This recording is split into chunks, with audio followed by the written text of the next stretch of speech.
Hello and welcome to the China Masterclass webinar. My name is Paul Sutton.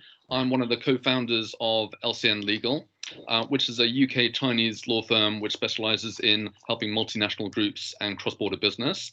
With me today, I've got my fantastic co-host, Sally Meyer-Yip, who is the founder of 11K Consulting. And Sally is an expert in China PR and brand building.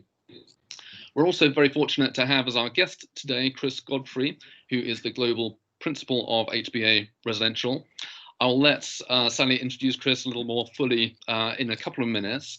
But first of all, in case this is your first China Masterclass webinar, just a couple of words about what this series is all about and what we hope that you'll get from listening to these webinars.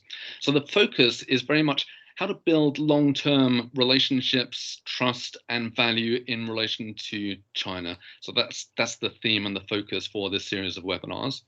And in each individual webinar, we invite a guest speaker such as Chris, so someone who has achieved mastery in a particular area or achieved particular success in relation to that area, which relates to Chinese-related business.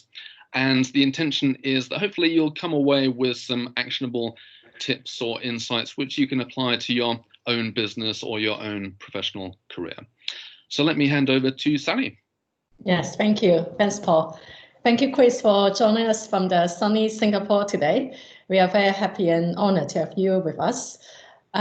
Personally, I think I have known Chris for 3 years now through our work. And I honestly say I'm a big fan of Chris for what he does at work. So if I may, I want to give you 2 tips and facts about Chris. So firstly, Chris is a professionally RIBA chapter architect with over 20-year experience. And most recently, Chris has been awarded and recognized as the Master of Design by the UK's Interior Design Industry Body for his vision and excellence for the interior design practice. And I know that Chris is on a mission to produce some of the most original and exquisite Westerns for the world's most distinguished individuals and developers around the world, including in China. And the second fact about Chris is that I know Chris is a very successful and ambitious entrepreneur. Over the past 2 decades, Chris has built a few successful architecture and interior design studios in London and currently with HBA Residential in Singapore. Over the past 5 years, Chris has built a team from a few people to 70 people in 3 locations in 5 years. So I thought this is quite impressive. So that's Chris, and thank you again for joining us. Just to leverage on our main core theme, how to build long-term relationships, values, and trust with the Chinese market, Chinese audience, and to really tap on Chris' expertise and experience working with Chinese super rich people, the first top % of the richest people in China and also in other parts of the world. We want to focus on how to find and win the hearts of super rich Chinese people. So the first question to Chris is really about the mindsets of Chinese ultra high net worth individuals. I know that there are different types and groups of super rich people in China. The first group may be people in their 50s or 60s who create their own wealth. And the second group is more the second generation in their 80s or 90s. They inherited the wealth from their families. They are usually educated overseas and have their own thinking. So who are your Chinese ultra high net worth clients? Especially what are their mindsets? Are they different from your other Western super rich clients? So thank you for the introduction. I think, firstly, we do work with those stereotypical groups, if you like, and it's been interesting actually, as you say, being out in Asia for the last 6 years. I would suggest even in that time that the pendulum as to who that client is and what they represent has probably swung quite significantly. We do work with those self-made 50-something chairmen or captains of industry, people that have come through China the last 30 years, and very proud of their country, very proud of what they've achieved, and are at that point in life where they are looking to start to enjoy the fruits of their labor, and to make ready for their autumn years, and also to make for the next generation of family to come through. More recently, we're working increasingly with the sons of that next gen, as you described, those that have been educated in the US, Europe, Canada, Australia, etc., and they come naturally with a different mindset, different vision. I think that's true of every country and generation, but I think it's within this period in China, it's very polarized, it's very clear, it's very different. But I think there's also a third category, and I always think about this because I always say that, and although it's kind of leaning more and more towards the elder gen as time goes on, but I sit somewhere between the two in age, and certainly in outlook. I look one way in outlook, but in age I probably am the other way now. But and I think there's the 40-something that we work with, who's somewhere in between. A lot of our traditional China German client is 55 to 65, but there is that mid bracket, and I'll maybe come back onto this in a sec, because I think they represent something a little bit different as well. Self-made, but younger, and have half an eye outside, and have come from slightly different parts of industry. Fashion design is one client I have in mind that I want to reference at some point. And then the younger gen, as you say, the late 20s to mid 30 bracket, who are now taking over the industry. They are the junior CEO or the CEO in waiting, and they're looking at both the industry, the family business, and also how they're making their own family domain for the first time as well. They're having you know what I mean. So it's on one level it's carrying through the tradition and taking forward the tradition. In another way, it's making their own domain and life, and we see that we are exposed to that dynamic. And in fact, we have one project ongoing currently in Guangzhou region where we're working for both father and son simultaneously. It's fascinating, yeah. And we're doing and the dynamics of the interrelationship between both the projects is evident. You know, the rules are there, the protocols are not. And so it's kind of, you know, that whole dynamic is kind of laid bare. And I think that's one of the, without jumping to the side, that's one of the things that I like most about our role, is that through working with people and on their residences, I consider it to be a really unique role that we take, where we work with captains of industry with, as you say, that top percentile or even less of a populace, and go right the way into the minutiae of their life and share things with them that they don't share with anybody else, because you're creating something completely particular to them. And I find that a fascinating privilege and position, and one that you can subtly learn a lot from too. I think having said some of that, you know, what I also see is cultural particularities, and that relates to today's conversation. Excuse me, there's something outside making a noise. Yeah. I also think there's universal conditions within our clientele as well. So there are particularities, as I say, and idiosyncrasies and culturally driven. But with a lot of high nets and ultra high nets globally, many people want the same things too. Well, like I say, whilst it has cultural nuances, it has commonality in terms of like providing for family and heritage, security, privacy, comfort, doing all the things within your private world that you don't do in any other capacity. And I think so, you know, we do service that particular kind of person. So I think, yeah, uniquenesses, but also universal criteria. Mm-hmm. Yeah. Are they different from your Western ultra high net worth clients? I know you have clients in Moscow, in Saudi Arabia. Yeah. I think, yeah. I mean, obviously, I always say for me, and everyone I'm sure will agree on here, China's not a country, it's a civilization, it's a world, you know, and in itself. It's got 3,000 years of almost autonomous, deep-rooted culture, and I find that phenomenal coming from the UK, where most of it's kind of devolved completely now, you know, in some forms. So I find this quite extraordinary, and so yeah, fundamentally different, and that's a positive thing. I think, you know, but there are some uniquenesses and some commonalities. Family is obviously very important.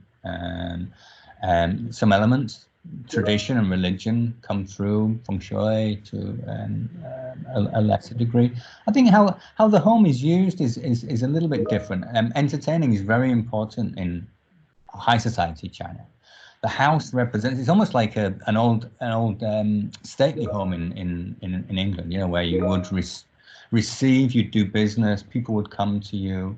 I think especially in more recent years, where there's tendency to do more things within your own domain, to have bigger events, let's say, bigger gatherings. So I draw comparisons in that way. So I think, yeah, it's not about showing off, but it is about reception. It is about having people come to you, and I think that's maybe a different approach to the European, for sure, clientele that we have, and Russian, which is all about closing the door and being just yourselves, and right. typically, yeah, obviously. I mean, people are people, and every country has similar kinds of people in different ways. But I would say that's one of the main ones that we see over and again. Yeah, what the house represents to others as well as what it represents to yourself. Yeah. I will let Paul to go on with the second question, please. Yeah, sure. A really nuts and bolts question, if you don't mind, Chris, which is, how do your clients actually find you, or how do you find them? You know, how does it work for you in your business? There's a few different routes. I think the first thing is, obviously coming to Asia for me was about experience, about learning something new, about engaging in new cultures, as we've just described. When I did come, I came on my own initially, so it was a brave new world, and had to tap into this new world and try to understand it, and also make business in it as well. So I think the first thing is to make oneself available and to take steps forward. I think that's what I've done into the big move, but then perpetually through this time is to once identified people, to take steps and go and see them. I think fundamentally, where obviously that's not easy within the realm that we work, but I think, as we well know, showing in the culture, showing respect, showing understanding, or at least trying to seek understanding and cultural understanding and respect is well regarded, and I think that's on one level served me quite well. A willingness to get on a plane and go to the different cities. Yeah, absolutely, and have one-on-ones with people at cost to myself, shall I say, at times, you know. But me thinking this is a fundamental long-term value, and it's proven to be the case largely. But in coming over here, I did come to join a very well-established business, or rather to create a business on behalf of a well-established business. So HBA I think came to Hong Kong in about 85, and Singapore in 92, and mainland China by about 95, I think. So they've been in the region for a long time, and they really came to prominence through the China growth of the last 25 years. You know, that they grew with China, and being hotel designers, obviously hotels are the planted flags in new territory. So right. They really made their global name through the rise in China, really, you know, the growth of China over the last 25 years. So in my coming here, I obviously, and this was a strategic move on my account, but I started a new operation on behalf of a big group that had a fantastic brand here. So whilst what I do is very different to them, and mine is about people and residences as opposed to hotels and commerce, I was able to leverage off of a very well-regarded brand and a good, strong network of operatives and reputation, etc. So that's been another stream which has allowed me, I guess, the startup, the platform, and then the ability to spread out and obtain my own network. And then I think through marketing initiatives, through giving talks, through profile building and general awareness. That's another side of things that obviously, this being a case in point, that I believe in, communications in this manner. I've given a lot of talks through China in the early years, and traveling salesman kind of thing, but communicating what we do and building an understanding of that. And now we're at a stage after 6 years where the work is speaking on our behalf, which is great. And the best for any business in the world, repeat business is the best, isn't it? And now we're at the point where we have that, or referral is the best point of introduction, and doing what we do and priding ourselves in excellence. That's the best kind of endorsement one can have is people coming back for more or recommending friends. So I think it started more with my leaning on the parent group and then allowing me to make contacts, and now we're at that third stage of the ripple effect, I guess.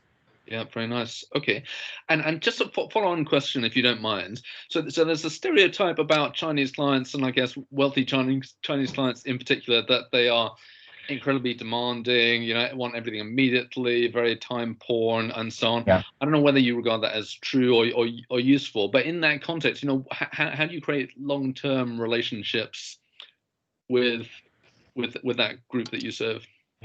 Well, it's definitely true. Yeah.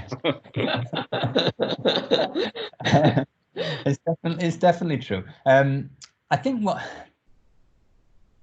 have a stock answer when I'm faced with this on every single project. There's no question about it.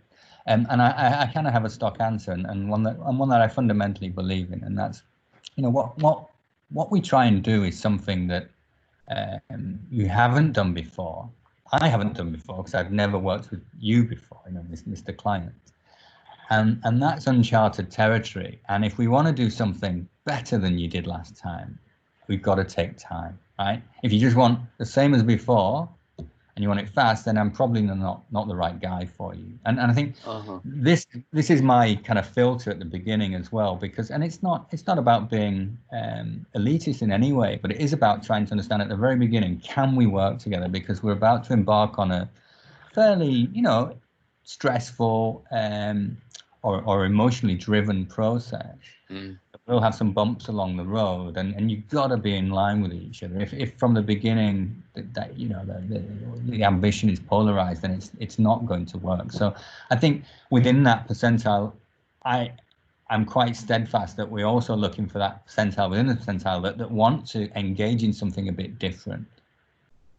So if you want what you did before, then that's okay, and there's plenty of people can do that better than me, because I want to do something different on your behalf. So, as I said, it's not really the answer, but it kind of is, because I don't want to fall into that trap. And there's times when we've done it, especially in the early years, and I had to learn what time means in China, and it is a very different concept of what happens tomorrow and the next day. But I think from a designer who is trying to communicate something at that level, there's no way you can of providing on that sort of immediate turnover that is the common, isn't it? Is the common direction. So I think I was thinking about it within the first question as well.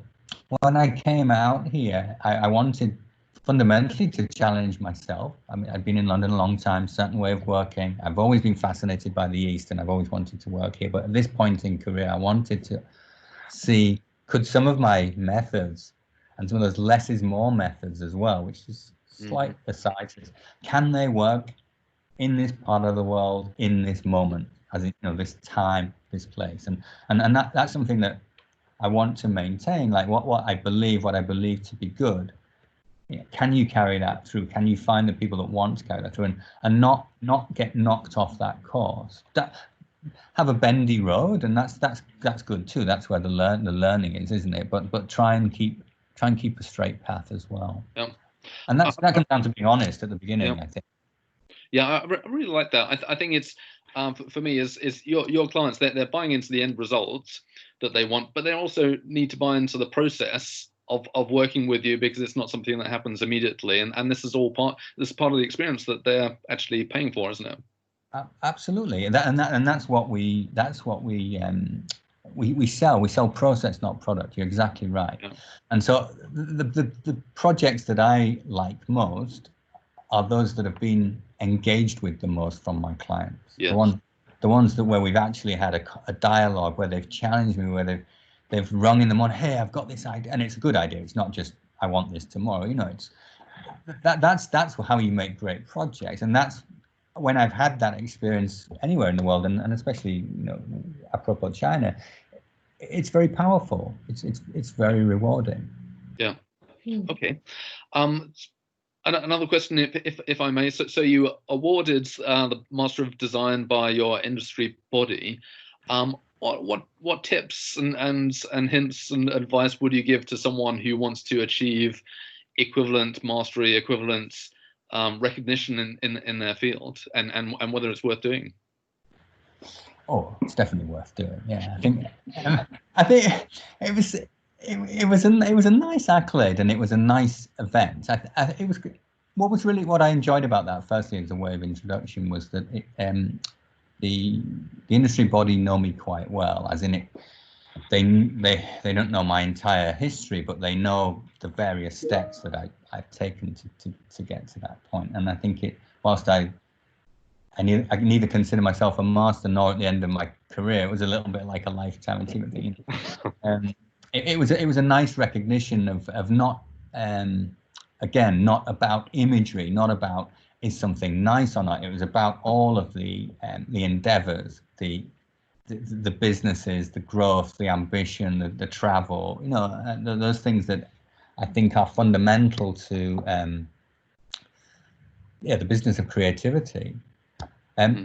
What I in accepting the award, I kind of paraphrased Lao Tzu, which forgive my my pronunciation, but it was, you know, it was to say that the master is the one who knows what he does not know, and I kind of believe that as well. For me, there is no end point. There is no master. There cannot be. You know, the game's up if you think you're a master of something, isn't it? And that's that. Yeah. So I didn't accept it on that basis. I accepted it on the basis that someone understood me, they knew my endeavors, and they wanted to acknowledge that. That was great. But master, no, never. And I think, but I think what it is a perpetual journey, as I say, and mastery is just knowing that you don't know everything, is that you have enough of a widescreen view to know how to engage others, to help keep challenging the status quo, as we talk about the norm, the clients, yourselves, the team. I think that's what I see the mastery to be. And it's interesting because I still pick up my pencil, but not as much. But I enjoy what I call designing through others as well. I enjoy creating with the team, and that's something that comes with a comfortability with these years of experience, obviously, but a degree of comfortability, and especially in the design industry, I think that's more unusual. Where typically it's the name above the door, it's the the oldest guy with all the answers, and he imparts his wisdom down into the minions. And mine's the opposite. I'm kind of I've done a lot of teaching over the years, and I believe in pulling and ideas coming from all corners, and so I would say that true growth is about putting yourself on the shelf a little bit, and looking for and looking for how others can grow and help you grow, be that mentally or in a number or in whatever capacity. Yeah, that would be a tip I would offer. Yeah, I agree with that 100%. Absolutely. So Sally, I know you wanted to bring things back to the present. Last question. Yes, just because now we are all working from home, from Singapore, London, and in this new COVID-19 new world, Chris, I wonder if it has impacted your business priorities. Have it changed your priorities after COVID-19, especially if you see any new opportunities in the Chinese market or globally? Just your honest thought at this time. I think my priorities, I don't think have changed, and I think we've talked about those in various guises over the last 10 minutes or so. My priority is to push myself, to challenge what one does, to create great work, to give clients an amazing service. That's the kind of cornerstone of what I set out to do, and I think that will always be the priority or the thing that underpins. I think, but certainly this has been a really, really interesting period, obviously, and as you know, Sally, I've spent 4 years on an aeroplane, and this is a kind of the respite moment that I was looking for a long time, and it's given a lot of opportunity for reflection, I would say, and so what I am looking at is process. How do we do what we want to do, as opposed to changing what we want to do? I am now looking at many ways in which we improve what we want to do. And as I said, these were the thoughts I've been having for a long time. The current catastrophe has afforded, and I would hope for many people in business, that little opportunity to take a half step back and look at the how, sometimes the why as well. And I've definitely been doing that. I think things won't return to from a business perspective to how they were 3 months ago, from an operational perspective, from a work environment perspective. And I think some good will come with this. So I'm looking at people again. I've learned a lot through this process about team dynamics, motivation, responsibility. They're all the things that we're looking to gently recalibrate now. And then technology, hugely important, as with us now. The new ways or slightly different ways of communicating to what we used to do. So as said, my years previously were all about the aeroplane and traveling far and wide to have these one-on-ones with people, and that's how I won my work. It's how I communicated my designs. It's how I brought the trust, which we didn't talk about earlier on, but fundamental and to the Chinese relationship, faith and trust. How can I now do that? How can I still achieve what we did do previously? And that's not to say that we won't, but we need to find new methods for doing that. So that's, of the last month, I think first month or so of lockdown was about that, literally. How can we carry on doing what we were doing yesterday in a new way? And the last month for me has been, okay, that was yesterday. Now how do we start to think about the future? So it's not, I don't have the full answer, but yeah, that's exactly where I am today. Yeah. Nice. Great. I think we are running out of time. Unfortunately, we need to wrap up this webinar. Okay. Yes. So first of all, thank you so much, Chris. I think it's been absolutely fascinating. I loved the reminder of different categories, different groups of the sort of Chinese ultra high net worth market. Obviously, it's still a generalization, but it's not just the 50s and 60s and a sort of established wealth chairman type role. It's also the second generation and the middle generation. The whole thing about the commitment that you made to get on planes to go and meet people, this kind of thing that you really just can't avoid, albeit it will need to be reinvented in a different form in the ongoing environment. The whole thing about it being about the process, both in terms of the client experience, but also your career, your role in the delivery of client projects. Really interesting. So thank you so much, Chris, for sparing your time and for sharing your insights with us. And I'd like to say thank you to you at home, in the office, wherever you are, the viewer, for listening to this. We just have 2 requests. First request is, if you did find this useful, interesting, please do share it with someone else who you think might also find it useful or interesting. And number 2, if you have any suggestions or requests as to specific subjects that we should cover within the overall theme of building long-term relationships, trust, and value, please do let us know. And if there are specific people that you think we should be reaching out to and interviewing, please do let us know as well. Our email address is chinamasterclass@11kconsulting.com. So that completes this webinar, and thank you very much indeed. Thank you, Paul. Thank you, Sally. Thank you, Chris. Thank you, Paul.